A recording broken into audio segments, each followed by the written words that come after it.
Buenas tardes a todos. Buenas tardes. Hoy empezamos con una oración a María porque vamos a hablar de un santo que era un gran enamorado de la Virgen María. El nombre de este santo es mucho más famoso del de la vez pasada, de hace 8 días. Es Maximiliano Kolbe.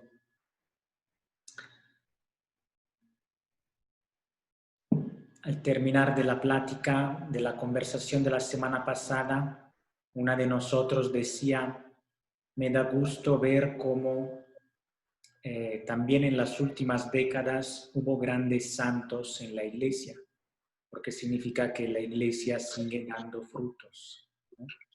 Y entonces he pensado retomar la historia de San Maximiliano Kolbe, porque también él es un fruto de la santidad de la iglesia de las últimas décadas, siendo que nació a finales de 1800, en 1894, en un pequeño pueblo de Polonia, y murió en 1941.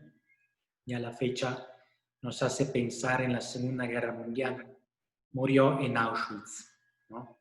El campo de concentración más famoso de los nazistas.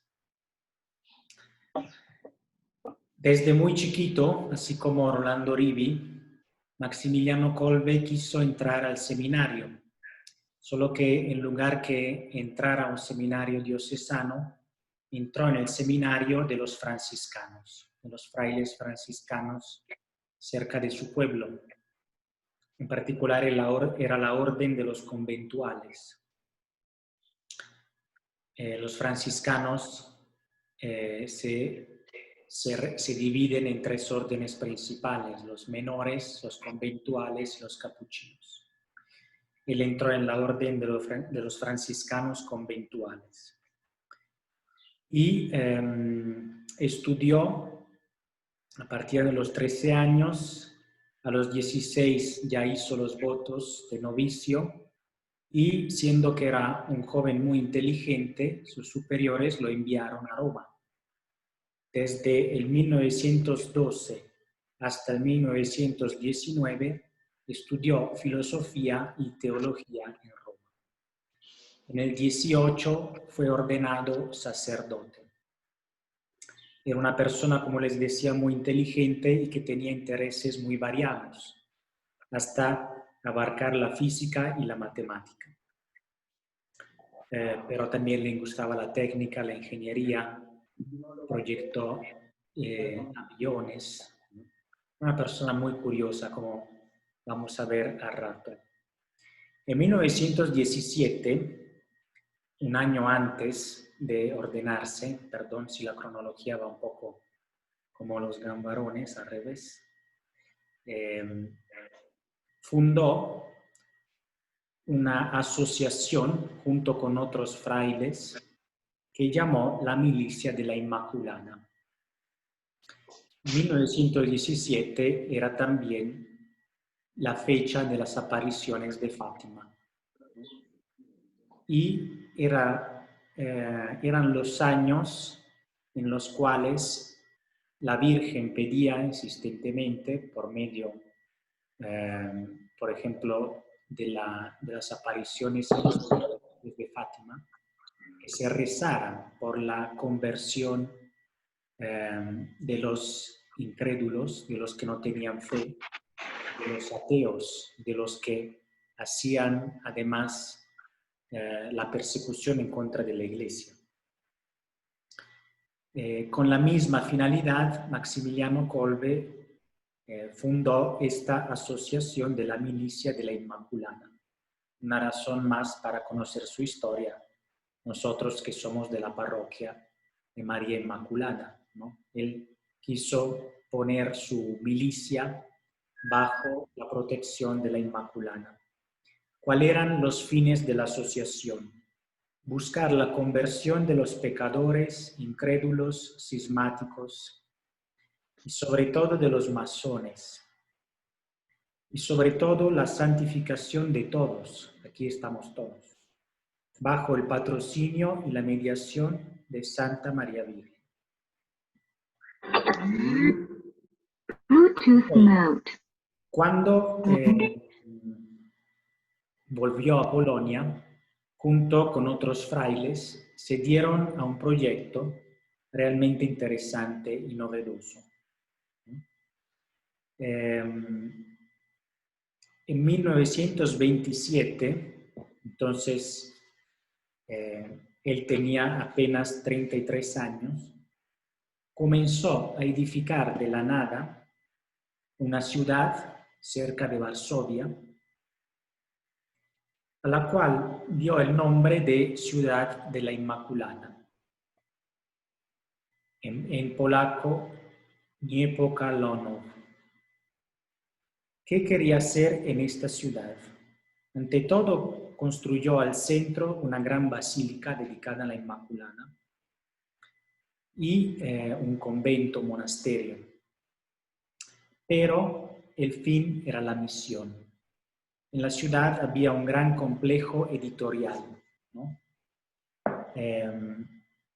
Que se dedicaba a la impresión de periódicos, sobre todo el periódico más famoso que fundó Maximiliano Kolbe era El Caballero de la Inmaculada, pero además que tenía todo tipo de fabricación, de artesanía, de trabajos industriales. La ciudad que fundó tenía ferrocarril y una central eléctrica, ¿no? Y claramente una enfermería, ¿no? Amplios espacios para que las personas que iban a vivir allí pudieran vivir, trabajar, tener espacio para el tiempo libre. Esta ciudad creció, prosperó, y a los 10 años vivían allí 800 religiosos, ¿no? Es decir, fue tanto el movimiento alrededor de Maximiliano Kolbe que reunió, aparte de las personas que fueron a trabajar allí, reunió a 800 religiosos. Entre ellos, 120 eran jóvenes aspirantes a sacerdotes y 80 jóvenes aspirantes a religiosos. Es decir, en pocos años realmente se abrió un movimiento enorme. Como les decía, el medio principal de difusión de su misión era la prensa, ¿no?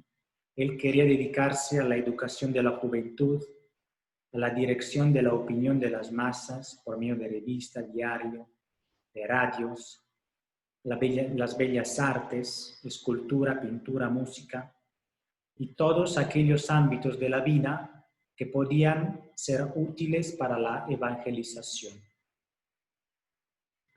Antes de seguir, les voy a poner una foto del fraile.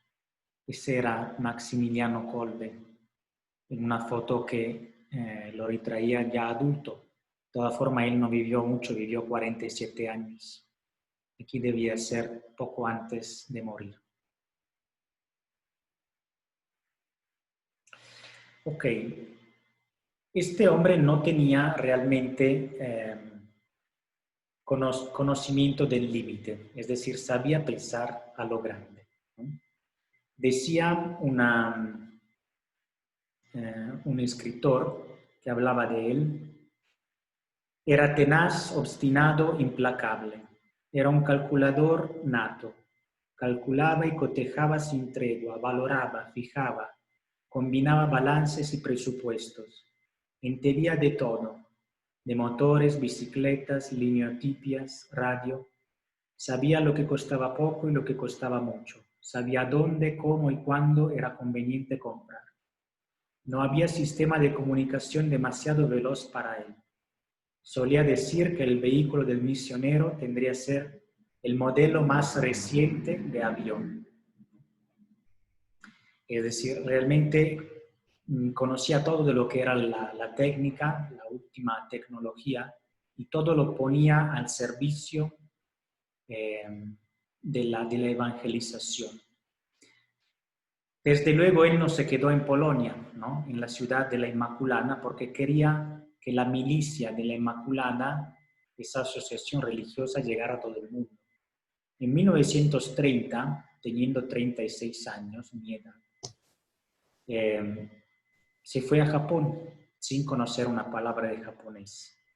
Y allí levantó de la nada una ciudad análoga a la que había creado en Polonia. Un escritor crítico con la obra de Kolbe decía: ni más ni menos pretendía conquistar el mundo. Por esto se fue a Japón a conquistar a los paganos. Por esto ampliaba constantemente sus editoriales, fundaba monasterios, soñaba nuevos planes para extender por todo el mundo la caballería de la Inmaculada. Todas estas obras, concebidas a una escala gigantesca, las creó casi de la nada, haciendo cuestación incansablemente, con su proverbial hábito lleno de remiendos. Era un franciscano que no cuidaba mucho, digamos, su propia comodidad. Dormía en el piso. Era un fenómeno de energía y de talento organizativo. Acometía cualquier iniciativa literalmente con sus propias manos. Mezclaba la cal y llevaba los ladrillos al taller. Trabajaba en la caja de composición de la tipografía. En Nagasaki emprendió la edición de la versión local del periódico El Caballero de la Inmaculada sin saber una palabra de japonés. En 1939, la Milicia de la Inmaculada, esta asociación religiosa, contaba con 800.000 afiliados. Es decir, personas que se habían inscrito y que habían adherido al programa de la Milicia de la Inmaculada. Realmente no, esa expansión que él soñaba se estaba realizando. En el 39 empieza la Segunda Guerra Mundial. Los nazis invaden Polonia y toman la ciudad de la Inmaculada. La toman y la quieren hacer de ella un campo de concentración. Como saben, seguramente, los nazis no persiguieron solamente a los judíos, aunque claramente el Holocausto consistió sobre todo en víctimas judías, pero en sus campos de concentración siempre había zonas y áreas dedicadas a sacerdotes y a intelectuales católicos que se oponían a la dictadura nazista. Entonces, el padre Maximiliano Kolbe fue un hombre sobre el cual se abatió, ¿no?, la furia nazista. Y él sabía lo que le esperaba, ¿no? Lo van a encarcelar, ¿no? Van a encarcelarlo una primera vez y lo liberan, ¿no? Fue arrestado esa primera vez con algunos frailes, pero luego los liberaron, ¿no? Pudo por un momento transformar la ciudad de la Inmaculada como hospital, con un puesto de la Cruz Roja. Y allí se fue llenando de refugiados.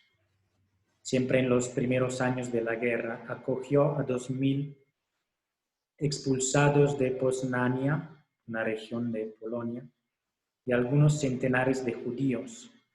Entonces los alemanes, ¿no?, realmente decidieron detenerlo definitivamente y encerrarlo en el campo de concentración de Auschwitz, ¿no? Como era un sacerdote, tenía que llevar cargas mayores que los demás, ¿no? Decía, le daban cargas 2 o 3 veces superiores que a sus compañeros. Por ejemplo, cuáles eran los trabajos que le hacían hacer en el campo de concentración: tirar carros de grava para la construcción de muros del crematorio, Cada 10 metros tenían que correr cuando traían los carros. Cada 10 metros un guardián con un bastón garantizaba la continuidad de ritmo. Luego tenían que cortar y cargar troncos de árboles. Y él siempre hacía su trabajo con mucha diligencia, ¿no? Cuando querían llevárselo al hospital del campo de concentración, siempre indicaba, cuando tenía fuerzas, a otro que a su juicio tenía más necesidad que él de recibir medicaciones. Yo puedo esperar, mejor que vaya que el otro, decía. Luego le ponían a trasladar cadáveres, ¿no? A veces también mutilados, y apilarlos para su incineración. Y él pedía por ellos, y pedía por todos ellos. Decía: Santa María, ruega por nosotros. Y luego, abrazando los cadáveres, decía: el Verbo se hizo carne, ¿no? Pensando que Dios había querido ser uno de esos cuerpos. Ok, esa era la vida de del campo de concentración.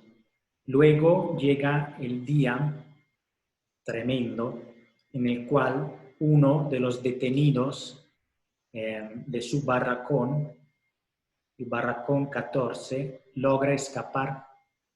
Cuando uno de los presos de un campo de concentración escapaba, los nazis hacían represalias sobre los que se habían quedado, ¿no? Normalmente por uno que escapaba ejecutaban a 10, ¿no? Entonces llega el día en que un detenido del barracón 14 logró escapar. Solo pocos días antes, el padre Kolbe había sido asignado a dicho sector. Durante 3 horas, todos los barracones fueron mantenidos en estado de alerta. Se rompieron filas a las 9 para la exigua cena. El barracón 14 tuvo que permanecer inmóvil, mientras que la comida que le correspondía era arrojada a un canal. Al día siguiente, ese sector permaneció alineado, inmóvil en la plaza, vigilados, golpeados, hambrientos, bajo el sol de julio, consumidos por el hambre, el calor, la inmovilidad, la terrible espera. El que caía era arrojado a un montón en el margen del campo. Cuando los otros sectores regresaron del trabajo, se dio comienzo al exterminio. Por cada prisionero que se hubiera fugado, 10 condenados a muerte en el búnker del hambre. Un condenado, porque los escogían, ¿no? Así casualmente. Un condenado que había sido escogido, al pensar en su mujer y en su hijo, en sus hijos, gritó, ¿no? De desesperación. Y de repente el milagro. El padre Maximiliano salió de la fila y se ofreció en el lugar de ese hombre al que ni siquiera conocía. El cambio fue aceptado. Dios hizo el milagro en ese momento por la intercesión del padre Kolbe. Es un milagro porque justamente como hace notar este historiador, esto iba totalmente en contra de la lógica de un campo de concentración, ¿no? El hecho de que un prisionero ofreciera su vida libremente para rescatar a otro, ¿no? ¿Por qué? Porque los prisioneros solo eran números, ¿no? En cambio, el padre Kolbe, con ese gesto, los obligó a recordar que eran hombres y que tenían una identidad.